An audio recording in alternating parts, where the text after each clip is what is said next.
In Edwardian England, A Room with a View tells the story of Lucy Honeychurch, a young woman caught between societal expectations and her desire for personal freedom and passion. The novel begins in Florence, Italy, and moves to the English countryside, exploring themes of love, self-discovery, and breaking free from convention. Part 1, Florence, A New World. Lucy Honeychurch and her cousin Charlotte Bartlett arrive in Florence for a holiday. Staying at the Pension Bertolini, they are disappointed to find their room lacks the promised view of the Arno River. Enter the unconventional Mr. Emerson and his enigmatic son George, who kindly offer their room with a view to the ladies. Charlotte is scandalized by their boldness, but Lucy persuades her to accept the offer. During their stay, Lucy encounters George in several significant moments. One day, while exploring the Italian countryside, George impulsively kisses her in a field of violets. Shocked and confused by her own emotions, Lucy pulls away. Charlotte witnesses the kiss and insists they leave Florence immediately to avoid further impropriety.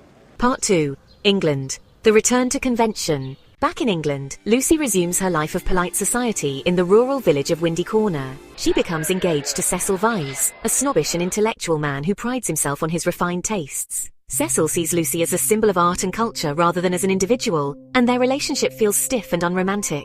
By coincidence, the Emersons move into a nearby cottage. George's presence disrupts Lucy's carefully controlled world. His open, passionate nature contrasts sharply with Cecil's rigid demeanor.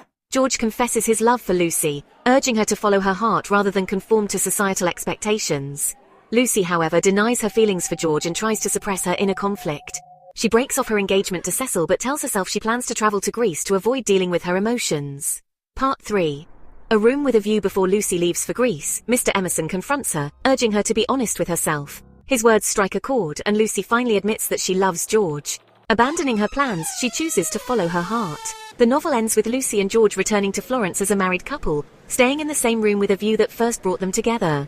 Their love, born in the beauty and freedom of Italy, triumphs over the constraints of Edwardian society. Freedom and passion versus convention. Lucy's journey is about breaking free from societal norms and embracing her desires. Self-discovery. The story explores Lucy's internal conflict as she learns to listen to her heart and find her true self. Class and social expectations. Forster critiques the rigid class structure and the pretensions of the upper middle class. Italy as a symbol of freedom. The vibrant, chaotic world of Italy contrasts with the stifling propriety of England, representing liberation and authenticity. A Room with a View is a charming romantic tale with a deeper exploration of personal growth and the courage to live authentically. Ultimately, Lucy's journey is a testament to the power of love and the importance of staying true to oneself.